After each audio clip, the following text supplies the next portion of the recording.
யாராலும் கொல்லப்படாதும் திக்கெடுத்தும் காவலரும் பாவலரும் போற்றும் இந்த அஸ்தினாபுரி நாட்டிலே பஞ்ச பாண்டவர்களே நடுப்பிருந்தோர் அர்ஜுனன் என்று பெயர் வைத்து சீரும் சிறப்போடு வந்து வருகிறேன். என்ன இது இவ்வளவு நேரம் ஆகியும் என் மனைவி பாஞ்சாலி கனவில்லையே. பாஞ்சாலி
பாஞ்சாலி என்ற பெயரோடு வாங்குகிறேன். சென்று கணவரை பார்க்க வேண்டும். சுவாமி பாத பணிந்தேனே சுவாமி.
வனவாசம் ஓராண்டு அஜ்ஞாதவாசம் முடிந்து இப்போது இருவரும் சந்தோஷமாக இருக்கணும். அப்படியே அதனால உன்னை நான் அழைத்தேன்.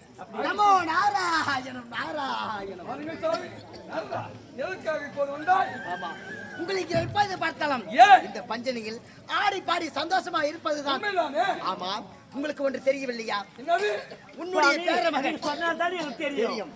உன்னுடைய பேரமகன் சந்திரனை மதனாபுரி நாட்டு ஆண்டு வரக்கூடிய மத தரக்கண பாதாள சிறையில் அழைத்து வைத்திருக்கின்றான். என்னுடைய பேர பிள்ளையை பாதாள சிறையில் எதற்காக தெரியுமா? சூரிய உதயமாவதற்கு முன்பதாக வீரமாகாளிக்கு பலி கொடுக்க போகின்றான்.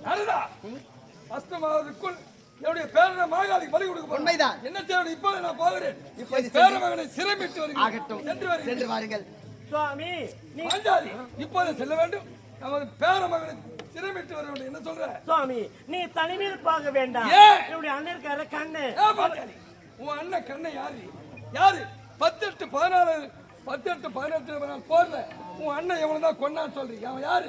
செத்த பாம்புக்கு சமண்டி. அவன் யாரு? உருவாங்க. இப்போ நான் தனியாக செல்கிறேன். அவனை என் பேர மகன் சிரமிட்டு வருகிறேன். இப்படி வாங்க. எங்க அவ்வளவு வேகமா வர்றீங்க? பேர மகனை சிரமிக்க வேண்டும். இருங்க, நான் இல்ல நான் சொல்ல வரல. நம்முடைய பேரை கொஞ்சம் சிரமிக்க வேண்டும். நான் இல்ல நான் சொல்ல வரல. என்னுடைய அண்ணன் இருக்கார கண்ணு, அவரை கூட கூட்டிட்டு போங்க. கண்ணை ஒரு பொட்ட பையன்டி. கண்ணை எதுக்காக? ஏன் ஒரு சுத்துமாறு ஓட்டுறி? நான் போறேன். யாரு? நடுப்பிருந்தவன அர்ச்சனை.